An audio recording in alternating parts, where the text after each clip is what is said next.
Life is precious, and we all have the opportunity of living it to the fullest. Unfortunately, so few of us know how to manage it all. How do we account for our opportunities? How do we account for our time? How do we account for our relationships, health, spirituality, homes, finances, influence, and careers? How do we account for the one life we have to live? I am so glad you asked. In this program, you will find answers to all of these questions and more. Welcome to the Account for Your Life podcast with your host, the healthy accountant himself, Jay Moore. What up? What up? What's happening, everybody? Welcome back to another episode of the Account for Life podcast, Jay Moore, the healthy accountant. And today, here's what we're talking about: how to find limiting beliefs. I've never talked about this one, man, but something was revealed to me yesterday, maybe over the past couple of days, about a limiting belief that I personally didn't even know. I wasn't even aware of this limiting belief. And so today, I just want to break down what I've discovered about myself, so that, look, if I can learn something about me, maybe you can learn something about yourself through learning something about me. So how does one find a limiting belief? All right. So most of us don't wake up in the morning saying, like, you didn't wake up this morning and say, hey, where are all my limiting beliefs? What is a limiting belief? So we got to first decide, or kind of uncover what a limiting belief is. What is it?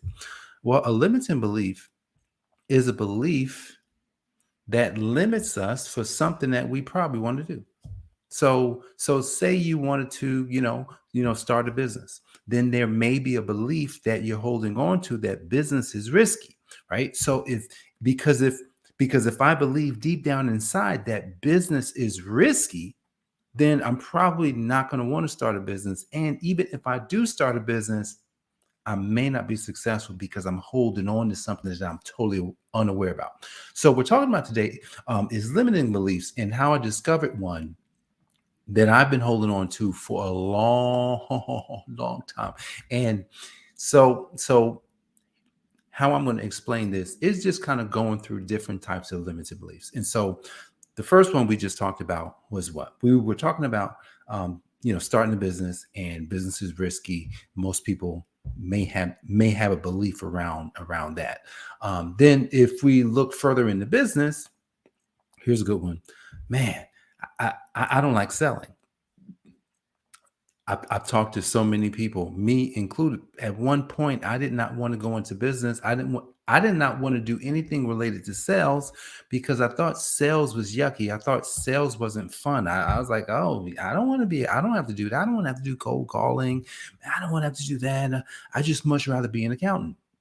So I had a limiting belief around talking to people when it came to making a sale. So I would not go into a sales position. I was confronted with this many years ago. I was in college, and I was looking for a job. Anybody look for a job in a newspaper? That's a long time ago. I'm looking for looking for a job in a newspaper, and I'm looking for accounting jobs.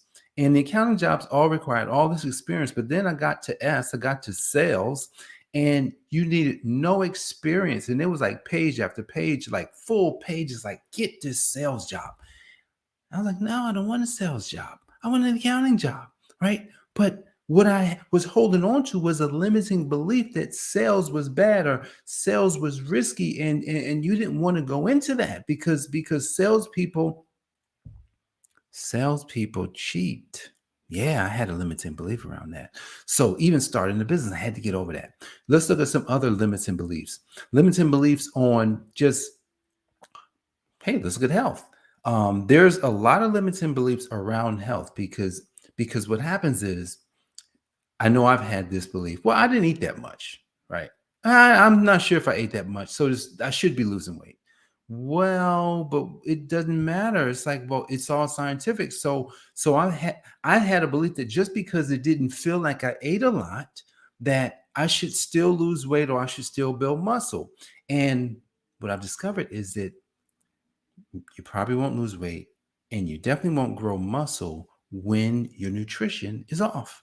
And I see people in the gym every day. And A lot of times nothing changing. And it's like, wow, they're in every day, but nothing's changing. But then I looked at myself and said, well, is anything changing? And at one point I was like, well, I had some changes, but then I had this belief that just because I didn't eat that much was that, well, I should be okay, when technically no.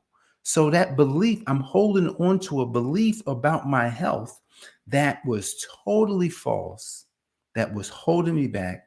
And recently I made a change. I said, you know what? I'm going to make a change and see how this change works. So far, what I can see is that something's changing.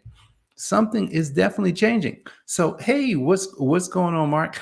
Yes, people are afraid of sales, but everything in life is sales. Listen, everything in life is sales. Like, just your kids, if you've got kids, you got to sell them.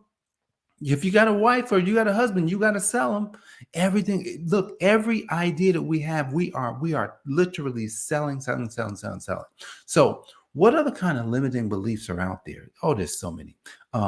Let's stick back on health, because I think health is the biggest one.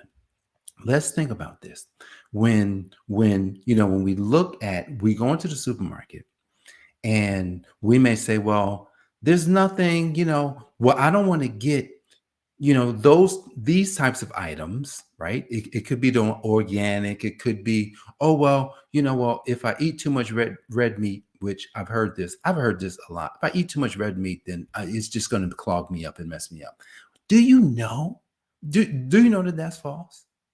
Now, I'm not saying, I'm not here to say that, you should be vegan or you should be a meat eater. What I've discovered is that when you eat whole foods, you win, period. So if you're vegan, then that means you got to eat whole food. If you are a meat eater, then that means you have to eat all whole foods. But a lot of times we're not eating whole foods, and we're stuck on beliefs that, well, I'm just not, I'm eating right, but we're not eating whole foods. So there's a limiting belief on what I should know about health that would help me to actually gain better health. We're going to jump back over to business and money. All right, money. There's a lot of limiting beliefs around money. Listen, me included. Think about money. And and one of the limiting beliefs that I personally discovered recently, it had to do with money. And because money is interesting, it's kind of like, hey, I want to earn $1 million. But there's a limiting belief that would stop me from earning $1 million. Why is there a limiting belief that will stop me? Because here's the thing. If you're in a business like me and you provide like a service, then the moment we get clients, something's going to kick in. What's going to kick in? There's going to kick in a belief system is going to kick in whether or not you can keep going or you have to stop.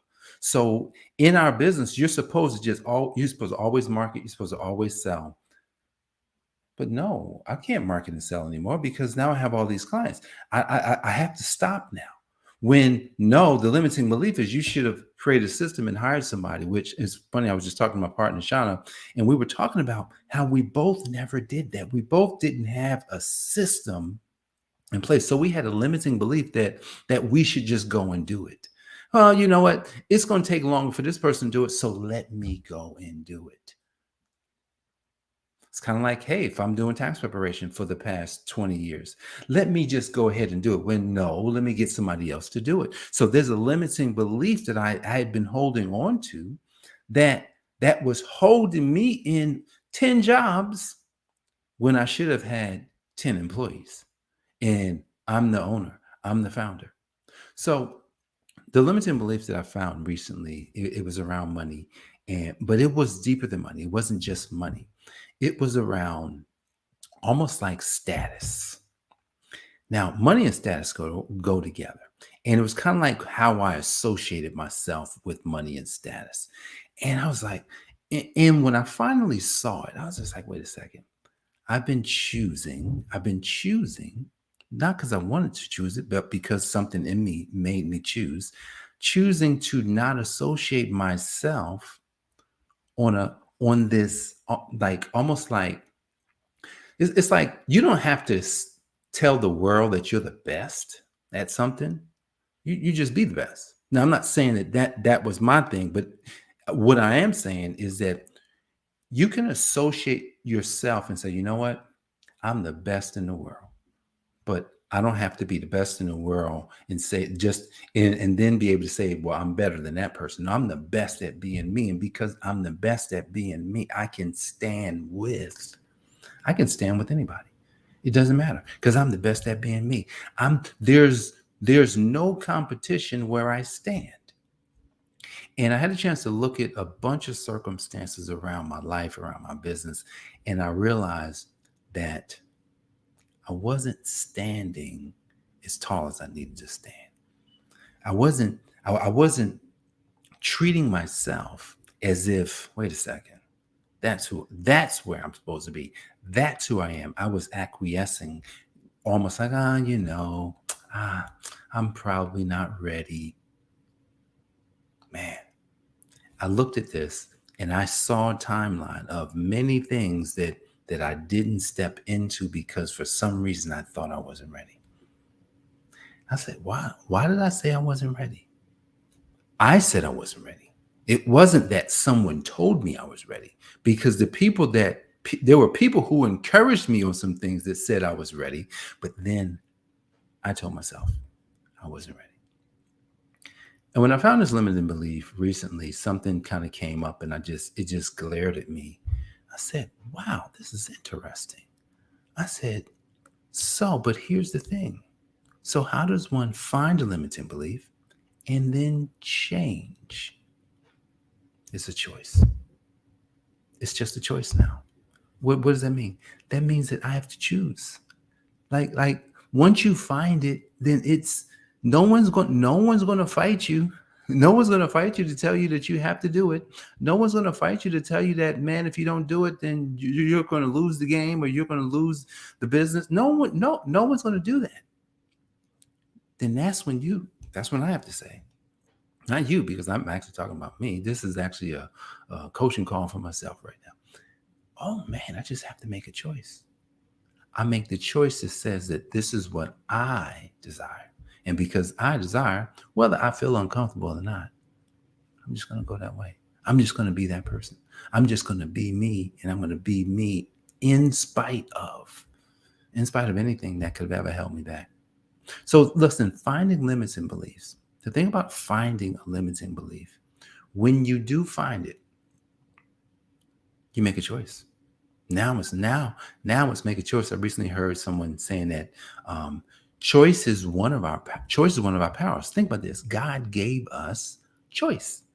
God said, I'm going to give my people the choice to choose what they desire. They could choose me. They could choose something else, but I'm not going to make them do anything. So it's kind of like when we decide that we want to do something, when I decide I want to run this kind of business, when I decide I want to have this kind of body, when I decide I want to be this kind of husband, when I decide I want to be this kind of father, when I decide I want to be this kind of person, no one's going to make you do it.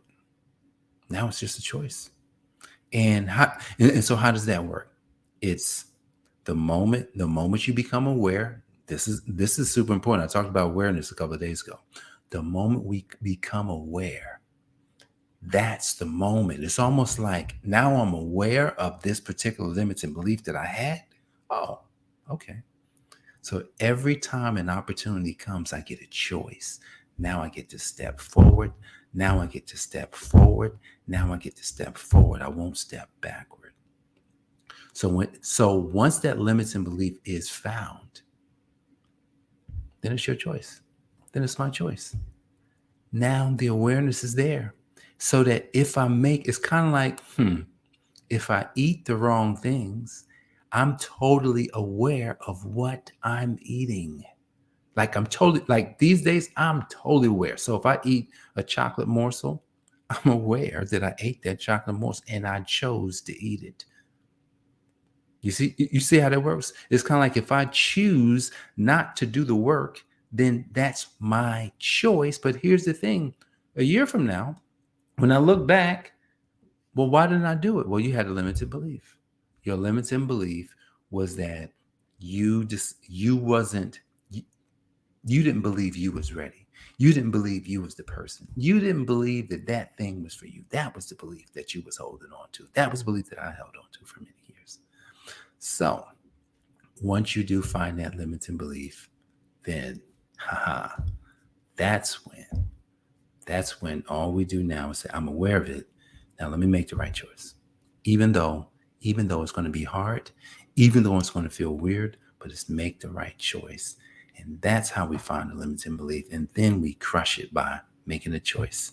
The choice that leads us exactly to where we said we were going anyway. So, guys, I appreciate you for joining me for this episode of the Account for Life podcast. This is Jay Moore, the Healthy Accountant, helping you to account for your life. God bless, and I'll see you on the next episode.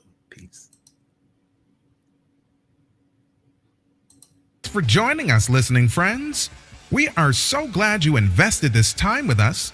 Always remember, you only have one life to live, so live it to the fullest. This has been the Account for Your Life podcast with your host, the healthy accountant himself, Jay Moore. Until next time, make it a great day.